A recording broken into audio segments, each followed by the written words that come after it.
1906. Family photo restored.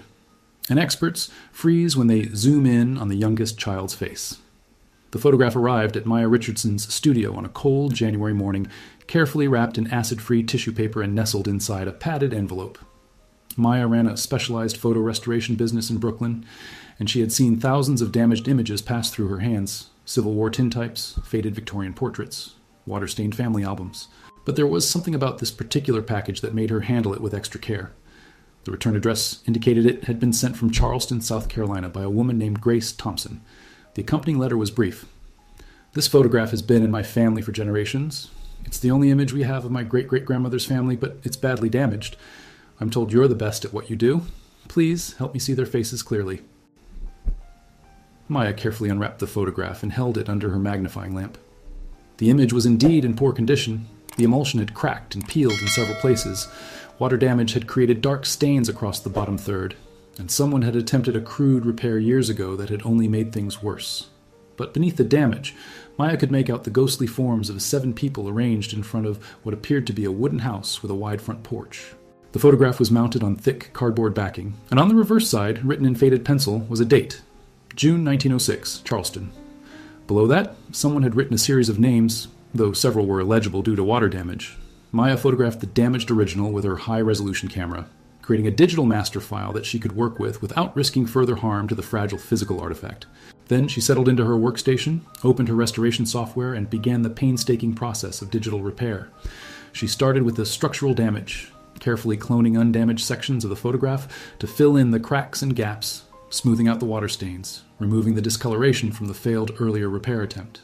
This was the technical work, the digital surgery that required precision and patience. Maya had been doing this for 15 years, ever since graduating with a degree in art conservation, and her hands moved with practiced confidence across her tablet. After 3 hours of work, the basic structure of the image was restored. Maya could now see the composition clearly. A family of 7 standing on the porch of their home. The adults wore their Sunday clothes, the man in a dark suit with a high collar, the woman beside him in a white blouse and long skirt. 5 children ranged from what appeared to be a teenager down to a small child of perhaps 4 years old, sitting on the porch steps. Maya saved her work and stretched, rolling her shoulders to ease the tension from hours of concentrated focus. Tomorrow, she would begin the detailed work of restoring the faces, bringing clarity to features that had been obscured by time and damage. Maya returned to the photograph the next morning with fresh eyes and her strongest coffee. The structural restoration was complete. Now came the delicate work of recovering the details that made these people individuals, rather than shadows. She began with the adults, carefully enhancing contrast and sharpness to reveal the lines of their faces, the texture of their clothing, the expressions in their eyes. The man appeared to be in his mid-30s, with a strong jaw and serious expression. He stood with his hand resting on the shoulder of the woman beside him, a gesture of both protection and partnership. The woman's face showed intelligence and determination, her gaze direct, her posture upright, despite what must have been the exhaustion of managing a household and 5 children in 1906 Charleston. Maya moved to the children, working from oldest to youngest. The teenager, a boy of perhaps 15, stood at his father's other side, already nearly as tall as the man. Next came 2 girls who appeared to be around 12 and 10, their hair braided and adorned with white ribbons. Then a boy of about 7, grinning despite the formal occasion, one front tooth missing. Finally, Maya zoomed in on the youngest child, a little girl sitting on the porch steps, her small hands folded in her lap. The damage to this section of the photograph had been particularly severe, with a large water stain obscuring most of her face. Maya worked carefully, layer by layer, removing the discoloration and enhancing the remaining detail. As the child's features began to emerge from beneath the damage, Maya paused. Something about the face seemed unusual. She increased the magnification, focusing on the area around the eyes and forehead. Her breath caught. Even through the remaining grain and imperfection of the old photograph, even accounting for the limitations of 1906 camera technology, what Maya was seeing didn't make sense. The child's face showed characteristics that seemed medically impossible for the era, or rather characteristics that wouldn't be understood or diagnosed for another 50 years. Maya sat back in her chair, her mind racing. She had restored thousands of photographs, seen every kind of facial feature and physical characteristic that human genetics could produce. But this was different. This was something that the family in 1906 wouldn't have had words for, something that would have made this child stand out in ways both remarkable and potentially dangerous in the segregated South. She picked up her phone and called Dr. James Wright, a colleague who taught medical history at Columbia University. James had helped her before, when historical photographs showed signs of medical conditions, providing context and confirmation for what the images revealed. "James," I need you to look at something, Maya said when he answered. I'm working on a photograph from 1906, and I think I'm seeing signs of a genetic condition in a child's face. But if I'm right, this condition wasn't even identified until the 1950s. Dr. James Wright arrived at Maya's studio that afternoon, his curiosity evident. He was a tall man in his 60s, with silver hair and the gentle manner of someone who had spent decades helping students understand the human body and its infinite variations. Maya had the photograph displayed on her large monitor, zoomed in on the child's face. James leaned forward, studying the image carefully. Maya watched his expression change from casual interest to focused attention, then to something like astonishment.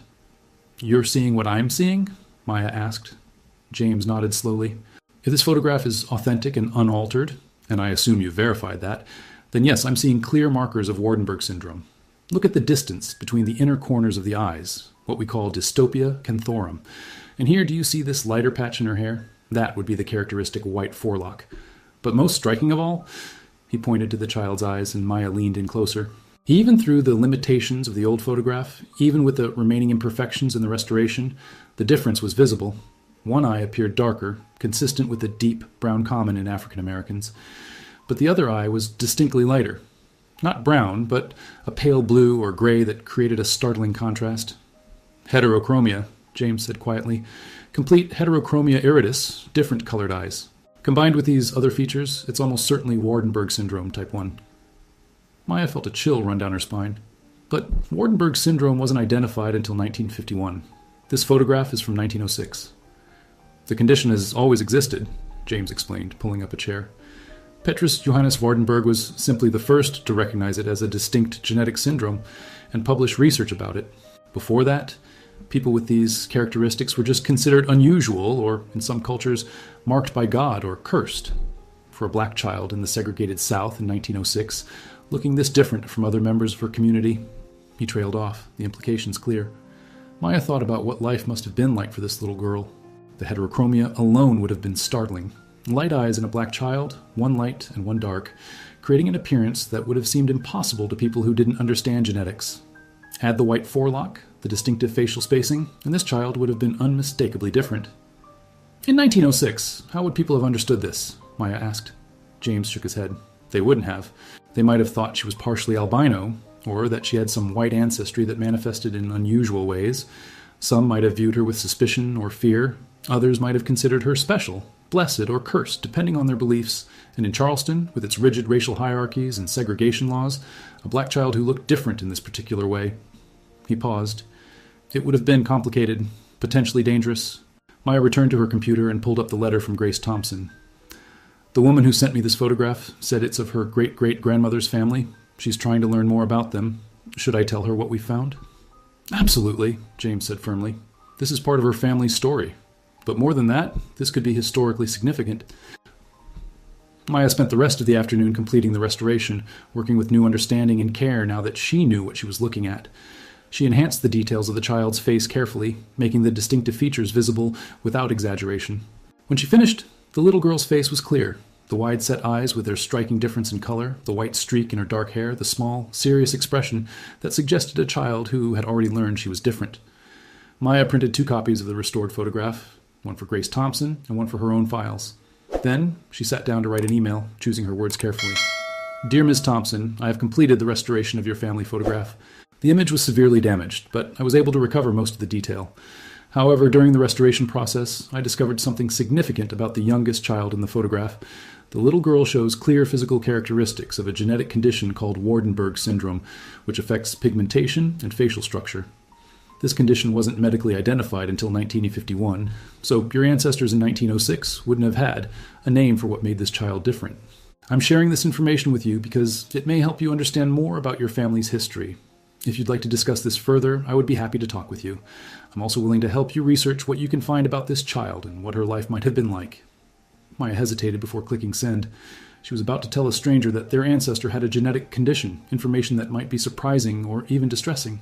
But Grace had asked her to help see the faces clearly, and this was part of that truth. She sent the email, then packaged the restored photograph carefully for shipping. 3 days later, her phone rang. The caller ID showed a Charleston area code. "Ms. Richardson? This is Grace Thompson. I received your email about my great-great-grandmother's family photograph." Grace's voice was warm but emotional. "I've been staring at the restored image for 2 days. The little girl with the different colored eyes, that's my great-great-grandmother. Her name was Sarah." Maya's heart skipped. "The child in the photograph grew up? Do you know anything about her life?" "That's why I'm calling," Grace said. "After I read your email, I went through all the family papers I have. Old letters, Bible records, newspaper clippings my grandmother saved. I've been trying to piece together Sarah's story for years, but there are so many gaps. My grandmother never talked much about her own grandmother, and when she did, she was vague. I always wondered why. Now I think I'm starting to understand." "What did you find?" Maya asked. Grace took a deep breath. "I found a letter from 1924, written by Sarah to her daughter, my great-grandmother. In it, she talks about being different all her life, about people treating her with fear or fascination. She mentions a woman named Clara who protected her as a child and taught her everything. I never understood what that meant before, but now? Now you know Sarah had Waardenburg syndrome," Maya finished. "And in 1906, Charleston, that would have made her very vulnerable. Ms. Richardson, would you be willing to help me find out more? About Sarah, about this Clara who protected her, about what Sarah's life was really like? I have so many pieces, but I can't fit them together on my own." 2 weeks later, Maya stood in the arrivals area of Charleston International Airport, holding a sign with Grace Thompson's name. She had decided that this story was too important to research from a distance. Grace had invited her to Charleston, offering to share all the family documents she had collected and to introduce Maya to the city where Sarah had grown up. Grace emerged from the crowd, a woman in her early 50s with warm eyes and her great-great-grandmother's high cheekbones. They recognized each other immediately, and Grace pulled Maya into a hug. "Thank you for coming," Grace said. "I know you didn't have to do this. Restoring the photograph was your job. This is something more." "This is history," Maya replied, "and I want to help you find it."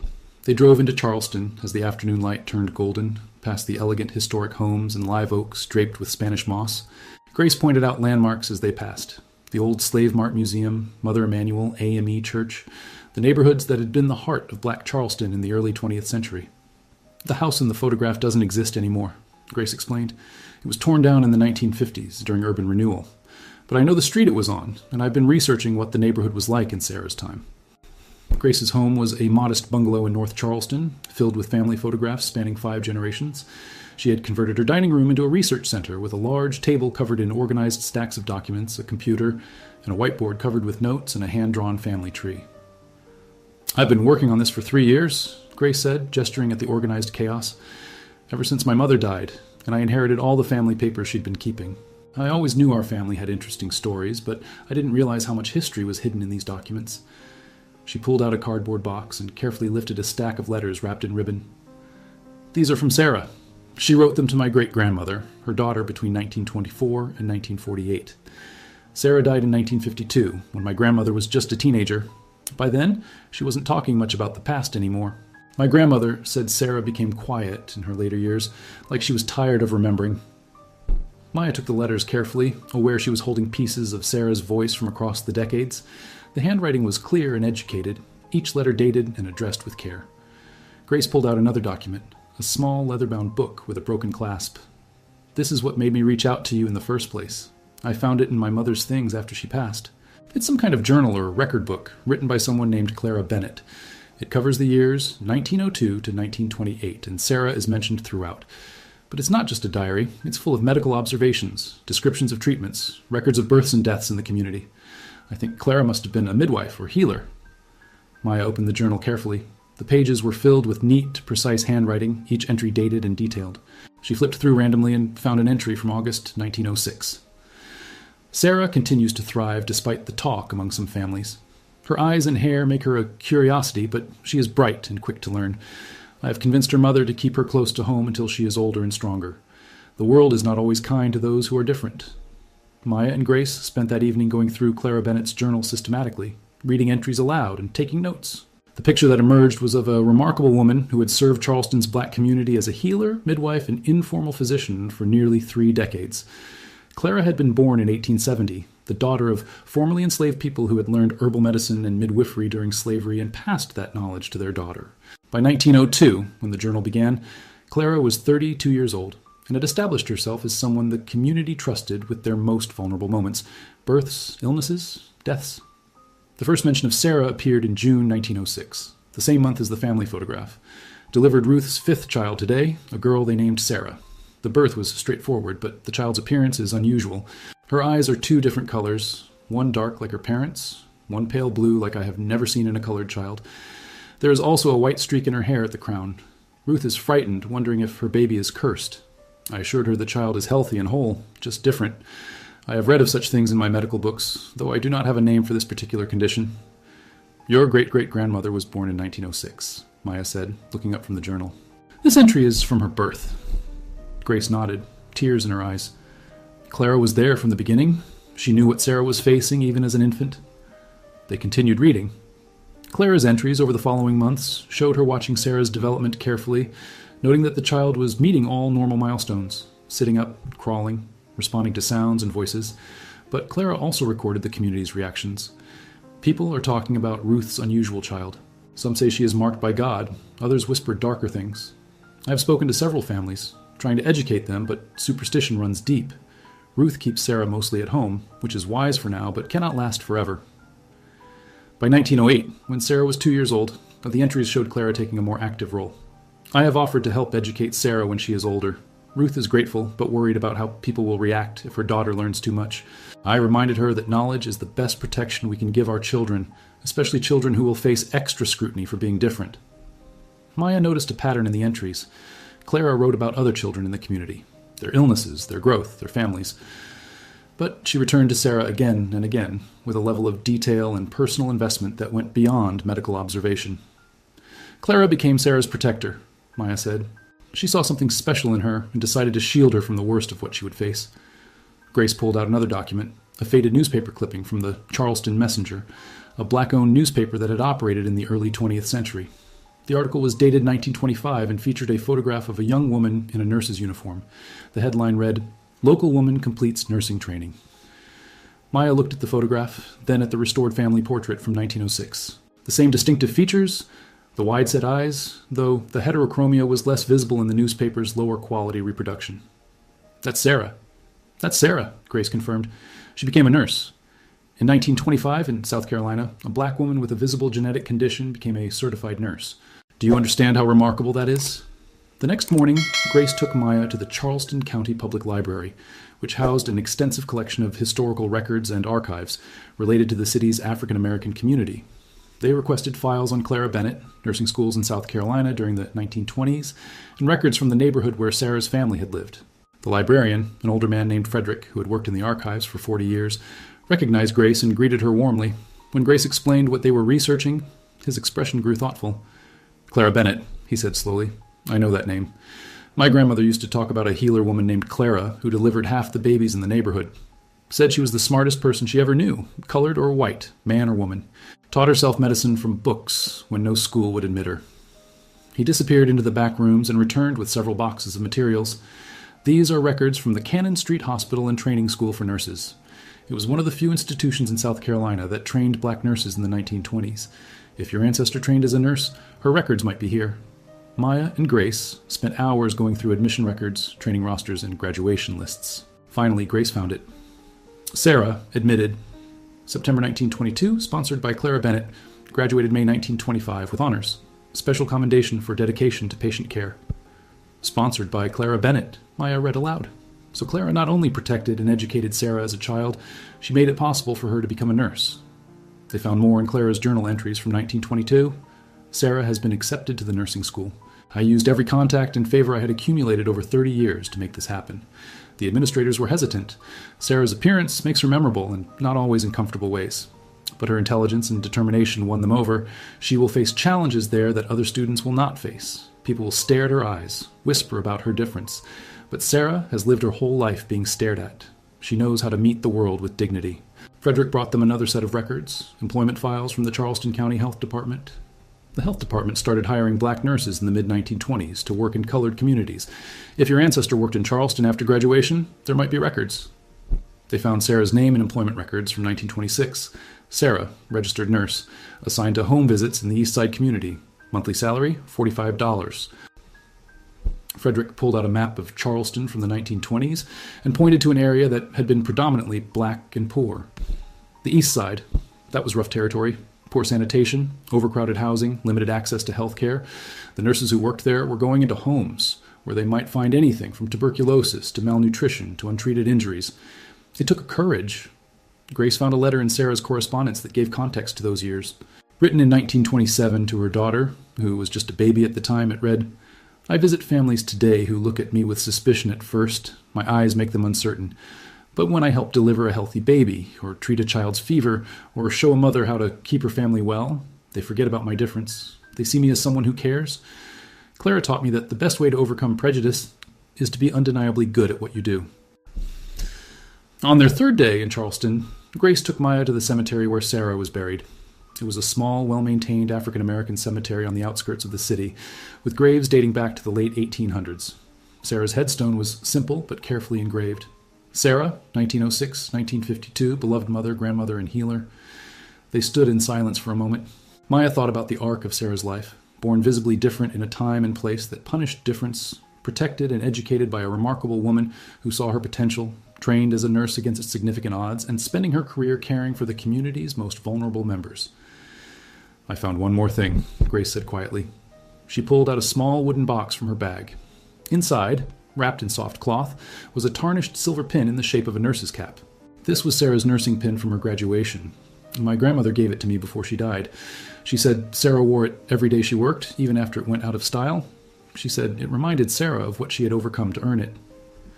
Maya photographed the pin carefully, adding it to the growing documentation of Sarah's life. As she worked, an elderly woman approached them, walking slowly with a cane. She looked at the headstone, then at Grace. "You're Sarah's family?" the woman asked. Grace nodded. "Her great-great-granddaughter. Did you know her?"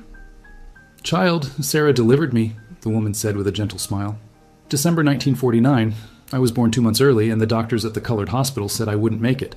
But Sarah came to our house every day for 6 weeks, checking on me, teaching my mama how to care for a premature baby. She saved my life." The woman's name was Dorothy, and she was 74 years old. She had lived her entire life in Charleston and remembered Sarah's visits to the neighborhood in the late 1940s and early 1950s. "People called her the nurse with angel eyes," Dorothy said, "because one of her eyes was light like heaven, or that's what folks said. She was patient and kind, never rushed. She'd sit with families for hours if they needed her, explaining things, making sure they understood how to care for themselves." Dorothy paused, looking at the headstone. "But I remember she was sad sometimes. My mama said Sarah had lived through things that would have broken most people. Being different in a world that didn't understand difference, losing her husband young, working herself near to exhaustion, trying to help people. But she never stopped caring." Maya asked if Dorothy would be willing to be interviewed on camera about her memories of Sarah. Dorothy agreed readily. Sarah's story should be told. She was remarkable, and people have forgotten. Young people today need to know what it took for folks like Sarah to survive and succeed. That evening, Maya set up her camera equipment in Grace's living room, and Dorothy returned to share her memories on film. She talked about Sarah's gentle manner, her competence, the way she commanded respect even from people who might have otherwise dismissed a black woman nurse. She talked about the medicine bag Sarah carried, always organized and clean, and the way Sarah would explain medical procedures in terms families could understand. Maya spent her last 2 days in Charleston conducting additional interviews with elderly community members who remembered Sarah or had heard stories about her from their parents. A pattern emerged in their testimonies. Sarah had been unusual in appearance but remarkable in character, someone who turned her difference into a kind of strength. One man, 91-year-old Robert, remembered his mother talking about how Sarah had persisted in her nursing training despite being told by some administrators that her appearance would make patients uncomfortable. But Mama said once people met Sarah, once they saw how much she cared and how good she was at her job, they forgot about her eyes being different colors. They just saw her skill and kindness. Another woman, Patricia, had inherited photographs from her grandmother that showed Sarah at a community health fair in 1948, teaching mothers about nutrition and childhood diseases. In the photographs, Sarah stood at a table covered with educational materials, surrounded by women listening intently. Her distinctive eyes were visible, but what struck Maya was her confident posture, her direct gaze at the camera, the sense of someone completely comfortable in her role despite a lifetime of being different. Maya also discovered records showing that Sarah had continued working as a nurse until just 6 months before her death in 1952. She had been 46 years old when she died, relatively young, and the death certificate listed heart failure as the cause. Clara's journal, which continued until 1928, had made several references to Sarah's health, noting that she pushed herself too hard and often neglected her own well-being while caring for others. The final piece of the puzzle came from an unexpected source. Grace's cousin, who lived in Colombia, heard about the research and contacted them with a box of materials that had belonged to his mother, Sarah's daughter. Inside was a collection of letters Sarah had written to her daughter in the 1940s, when the daughter was away at college. The letters were intimate and revealing. Sarah wrote about her work, about the families she cared for, about the challenges of being a black nurse in a segregated healthcare system. But she also wrote about her childhood, about growing up different and the fear that had shadowed her early years. In a letter from 1946, Sarah wrote, "I want you to understand something about being different, about having people stare at you and whisper. When I was young, Clara taught me that difference can be either a burden or a gift, depending on how you choose to carry it. I chose to let it make me more compassionate, more determined to help others who also feel like outsiders. My eyes that made people uncomfortable as a child became my trademark as a nurse. People remembered me, trusted me, knew I would come when they needed help. The very thing that could have limited me became part of my strength." Maya recorded this letter on camera, with Grace reading it aloud. It seemed to capture the essence of Sarah's journey. From a child who must have felt isolated and frightened, protected by a remarkable healer who saw her potential, to a woman who built a career helping others despite facing obstacles most people couldn't imagine. On Maya's last evening in Charleston, she and Grace compiled everything they had discovered into a comprehensive timeline of Sarah's life. Supported by documents, photographs, and oral testimonies, the story that emerged was extraordinary. A child born with Waardenburg syndrome in 1906, South Carolina, raised in segregation, protected and educated by a community healer, trained as a nurse despite her visible difference, and dedicating her life to caring for the most vulnerable members of her community.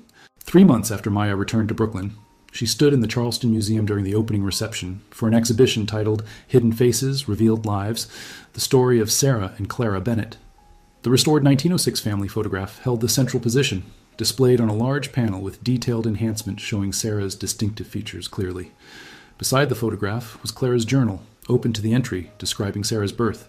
On another wall hung the letter where Sarah reflected on turning her difference into strength. There were photographs of Sarah as a young nurse, records from her training, testimonies from the people she had helped, and a timeline that showed how an unidentified genetic condition in 1906 had shaped the trajectory of a remarkable life. Grace stood beside Maya, surrounded by family members, cousins, nieces, nephews, great-grandchildren of Sarah's siblings. The exhibition had brought together branches of the family that hadn't been in contact for decades, all connected by this ancestor whose story had been partially hidden for generations. Dr. James Wright had contributed a detailed medical panel explaining Waardenburg syndrome, its genetic basis, its characteristics, and why it wouldn't be identified until 1951. He emphasized that people with this condition throughout history had often been misunderstood, sometimes feared or ostracized, but that the condition itself didn't affect intelligence or capability, only appearance. The exhibition also honored Clara Bennett, whose journal had preserved so much of the story. Research had revealed that Clara had delivered more than 800 babies during her career, trained dozens of women in midwifery and herbal medicine, and quietly challenged the medical establishment by demonstrating that black women could practice healthcare with skill and knowledge, even when formal training was denied to them. A local filmmaker who had attended the opening approached Grace about creating a documentary. A medical historian from Duke University wanted to include Sarah's story in a book about the history of genetic conditions in African American communities. A nursing school in Charleston expressed interest in creating a scholarship in Sarah's name for students from underrepresented backgrounds. As the evening progressed, Dorothy, the woman Sarah had helped deliver in 1949, stood before the central photograph with tears streaming down her face. "I've lived 74 years because of her," she said to the gathering. "When I was born too early and too small, she refused to let me die. She came to our house every single day, sometimes twice a day, teaching my mother how to keep me alive. And she did it not because we had money, we didn't, but because she believed every life was valuable, every child deserved a chance." Grace approached the microphone to address the crowd. "When I sent that damaged photograph to Maya for restoration, I just wanted to see my ancestors' faces clearly. I never imagined what we would discover, or how many lives Sarah had touched. For generations, our family knew she had been a nurse, but we didn't know her full story. We didn't know about Clara, who protected and educated her. We didn't know about the genetic condition that made her different, or how she transformed that difference into a strength. We didn't know how many people she had helped, how many lives she had saved." Grace paused, looking at the photograph of 4-year-old Sarah with her striking eyes and serious expression. Sarah grew up in a time when being different was dangerous, when being a black woman meant facing constant limitations, when pursuing education and a career in nursing required courage most of us can't imagine. But she did it anyway, supported by people like Clara who saw her worth. This exhibition honors not just Sarah, but all the people in our communities who have been remarkable in quiet ways, whose stories deserve to be remembered and celebrated. Maya watched as visitors moved through the exhibition, stopping to read the documents, study the photographs, and absorb the story of a woman who had been born different in 1906 and had turned that difference into a lifetime of service. The restoration of a single damaged photograph had revealed not just faces, but an entire hidden history of resilience, courage, and determination.